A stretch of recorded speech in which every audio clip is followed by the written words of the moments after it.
নমস্কার, আমি সৈকত। সমস্ত উদ্যোগী খামারি বন্ধুদেরকে সবাইকে স্বাগত। গত 5 বছর ধরে যে সমস্ত কমার্শিয়াল ফার্ম বা ছাগল পালন ভিত্তিক উদ্যোগ গড়ে উঠেছে, তার মধ্যে 60% থেকে 90% ফার্ম 6 মাস থেকে 1 বছরের মধ্যে বন্ধ হয়ে গেছে।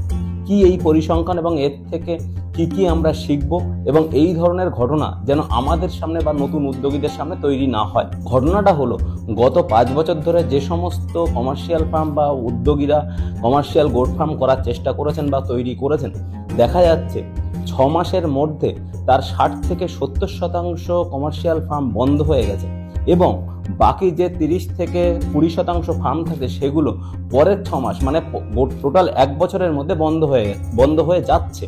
এর কারণ কি? আমাদের কাছে যে সমস্ত উদ্যোগীরা আসেন এবং তারা ফার্ম তৈরি করার জন্য নিজেদেরকে তাদের পরিকল্পনা জানান, তখন আমরা নির্দিষ্ট কিছু পদ্ধতি বা নির্দিষ্ট কিছু পথ অবলম্বন করতে বলি এবং তাদেরকে সেইভাবে তার প্ল্যান চকআউট আমরা করে দিয়ে থাকি। ইন্ডিয়ান গভর্নমেন্টের জেনেটিক ডিপার্টমেন্ট তার যে সমস্ত রেজিস্টার্ড ব্রিডগুলোকে সরকারিভাবে স্বীকৃতি দিয়েছেন, তার মধ্যে সব ব্রিড কিন্তু সব জায়গায় পালন করা সম্ভব নয়।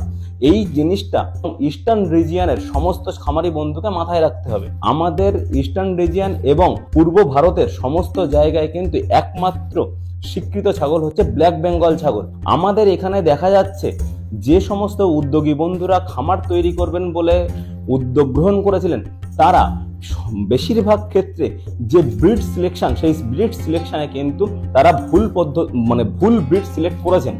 তারা ম্যাক্সিমাম ক্ষেত্রে দেখা যাচ্ছে এই উদ্যোগী বন্ধুরা বাইরের অন্য প্রজাতির ছাগল নিয়ে ছাগল পালন করা শুরু করেছিলেন। আসল যে সমস্যাটা তৈরি হয়, এই খামারি বন্ধুরা নতুনভাবে খামার তৈরি করেন এবং তাদের সঠিক জ্ঞান এবং সঠিক পরিকল্পনার কিছু অভাব থাকে। সেই অবস্থায় বাইরের ছাগলগুলোকে নিয়ে তারা যখন ফার্ম করছেন, তখন কিন্তু তাদের মূল সমস্যা হয়ে দাঁড়াচ্ছে এই ছাগলগুলো রোগ বিভিন্ন রকমের আক্রমণ হচ্ছে এবং তারা সঠিকভাবে সেই ছাগলগুলোকে শুশ্রূষা করতে পারছেন না এবং আস্তে আস্তে তাদের মর্টালিটি রেট আসছে এবং সব ঠিক সময় সেই ছাগলগুলো হিটে আসছে না রোগগ্রস্তের কারণে, এবং পরবর্তীকালে দেখা যাচ্ছে যে বাচ্চাগুলো জন্মাচ্ছে সেই বাচ্চাগুলো কিন্তু সঠিক পুষ্টি এবং দুধের অভাবে মারা যাচ্ছে। যে কেন এই বন্ধুরা বাইরের ছাগল নিয়ে ছাগল পালন করছেন? দেখুন, বিভিন্ন সোশ্যাল মিডিয়ায় এবং বিভিন্ন রকম ডিজিটাল মাধ্যমে আমরা অনেক জায়গায় দেখছি অনেক বড় বড় ফার্ম তৈরি হচ্ছে বাইরের ছাগল নিয়ে, কিন্তু সেই ফার্মগুলো কি সঠিকভাবে রান করছে? এটা কিন্তু আমাদের কাছে সঠিক তথ্য আসে না। এই জায়গাতেই সব থেকে বড় সমস্যা হয়। আমরা উদ্যোগী বন্ধুরা বিভিন্ন ডিজিটাল মাধ্যমে দেখছি বড় বড় ফার্ম তৈরি হচ্ছে, কিন্তু 6 মাস 1 বছর পরে তাদের সঠিক চিত্রটা কিন্তু আমাদের সামনে আসছে না। ব্ল্যাক বেঙ্গল ছাগলের সাথে অন্য ছাগলের ক্রস করিয়ে উদ্যোগী বন্ধুরা যেভাবে একটা ক্রসব্রিড ফার্ম তৈরি করছে, সেখানেও কিন্তু এই সমস্যাগুলো দেখা যাবে। এখন আলোচনা করার বিষয় যে জায়গাটায় আমাদের মূল বিষয় ছিল, যে কেন 90% থেকে 70% ফার্ম বন্ধ হয়ে যাচ্ছে। এটাই এই ফার্মগুলো বন্ধ হওয়ার পিছনের একটা মূল কারণ, যে তারা সঠিক ব্রিড সিলেক্ট করছেন না এবং সঠিক ব্ল্যাক বেঙ্গল নিয়ে ছাগল পালনটা করছেন না। দ্বিতীয় কথা হলো, সঠিক ব্ল্যাক বেঙ্গলটা পাওয়া মানে কিন্তু কালো ছাগল হলেই হবে না। সঠিক ব্ল্যাক বেঙ্গল মানে সেই ছাগলটা ইনব্রিডিং হবে না, সেই ছাগলটা সঠিক তার জেনেটিক হিস্ট্রি থাকবে, মানে তার বাবা কেমন ছিল, তার মা কেমন ছিল, এইভাবে হিস্ট্রি দেখে সেই ছাগলগুলোকে কিনে সেই ছাগল দিয়ে ফার্ম তৈরি করতে হবে। এখন দ্বিতীয় কথা হলো, শুধু কি ব্ল্যাক বেঙ্গল ছাগল নিয়ে ফার্ম করলেই কি তারা সঠিকভাবে সফল হয়ে যাবেন? না, এখানেও কতগুলো কারণ আছে। সঠিকভাবে একটা ছাগলের ফার্ম তৈরি করে সেই ছাগলের ফার্মটাকে রান করিয়ে সেখান থেকে প্রফিট পেতে গেলে ন্যূনতম 2 বছর প্লাস সময় লাগে। তাহলে সেই ধৈর্যটাও কিন্তু সমস্ত ছাগল খামারিকে ধৈর্য ধরে ওই 2 বছর ফার্মটাকে চালিয়ে যেতে হবে। তারপরেই কিন্তু 2 বছর প্লাস, সেটা 3 বছরও হতে পারে, 3 বছরের কাছাকাছি 2 থেকে 3 বছর চালিয়ে যাওয়ার পরেই কিন্তু তাকে সেখান থেকে সফলভাবে তার ব্যবসায়িকভাবে সফল হবে। এখন এই 2 বছর 3 বছর চালানোটাও কিন্তু একটা খামারির কাছে খুব সমস্যা হয়ে যায়, কারণ বিকল্প অর্থনীতির কথা ভেবেই কিন্তু আমরা ছাগল পালনের উদ্যোগকে গ্রহণ করি বা অনেক খামারি সেটাকে তৈরি করেন। এখন 2 বছর 3 বছর কোনো রকম প্রফিট বা কোনো রকম টাকা আমাদের কাছে না আসার কারণে কিন্তু সেই ফার্মটা চালিয়ে যাওয়া কিন্তু খুব মুশকিল হয়ে যায়।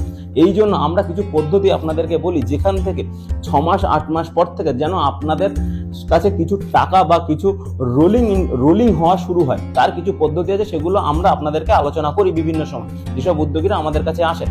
3 নম্বর প্রশ্ন হলো, ছাগল খামার করতে গেলে প্রথমেই আমাকে মাথায় রাখতে হবে যে আমার এই ছাগলগুলোকে সঠিক খাদ্য কিভাবে দেব। দেখুন, ব্ল্যাক বেঙ্গল ছাগল সরকারিভাবে এই কারণেই এখানে স্বীকৃত যে এই ওয়েদার, এই জায়গায় কম খরচে এই ছাগলটাকে পালন করা যায়। কিন্তু আমরা যদি এই ব্ল্যাক বেঙ্গল ছাগলটাকে বাদ দিয়ে অন্য বড় ছাগল করি, তখন কিন্তু আমার ফিডিং কস্ট, যেটা প্রতিটা ছাগলের পার ডে খাওয়া খরচ, সেই কস্টিংটা আস্তে আস্তে বাড়তে থাকবে। 100 ছাগল পালন করতে গেলে আপনাকে ন্যূনতম 2 বিঘা থেকে 3 বিঘা জমির ঘাস থাকা প্রয়োজন। এই ঘাসটা কি আপনার কাছে আছে? না হলে এই বিকল্প ঘাসের ব্যবস্থা আপনি কিভাবে করছেন? এই সমস্ত বিষয়গুলোকে মাথায় রেখে এই ফার্মটাকে এগিয়ে নিয়ে যেতে হবে। এবং এই যে 90% ফার্ম বন্ধ হচ্ছে, তারা কিন্তু এই জিনিসগুলোকে মাথায় রাখছেন না এবং তারা মনে করছেন আমি ফার্ম করব, আমি স্ট্রাকচার দাঁড় করিয়েছি, আমি ছাগল কিনেছি, আমার ফার্ম কালকে থেকে চালা শুরু হয়ে যাবে। কিন্তু তা না। আমাদের কাছে যে সমস্ত উদ্যোগীরা ফার্ম করার জন্য আসেন, তাদেরকে আমরা প্রতিনিয়ত প্রথম 1 মাস তাদেরকে এই জিনিসের কিভাবে প্ল্যানিং হবে সেগুলোকে বোঝানোর চেষ্টা করি এবং তার একটা প্ল্যান চক আউট করে দিই এবং সেইভাবেই তারা কিন্তু ফার্মটাকে স্টার্ট করেন। এখন এই ফার্মগুলো বন্ধ হওয়ার কিছু কারণ আপনাদেরকে আমরা জানানো হলো। দেখুন, সব কথা কিন্তু সবভাবে এই 8-10 মিনিটের ভিডিও সবকিছু বলা সম্ভব নয়।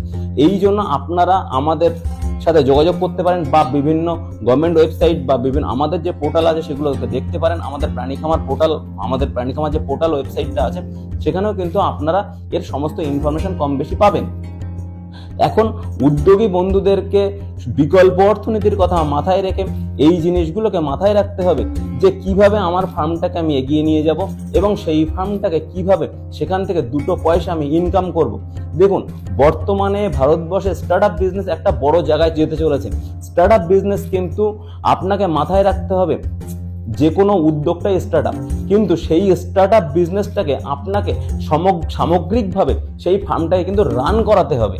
সেই ফার্মটাকে কিন্তু ঠিকঠাকভাবে চলার জন্য সঠিক পরিকল্পনা গ্রহণ করতে হবে।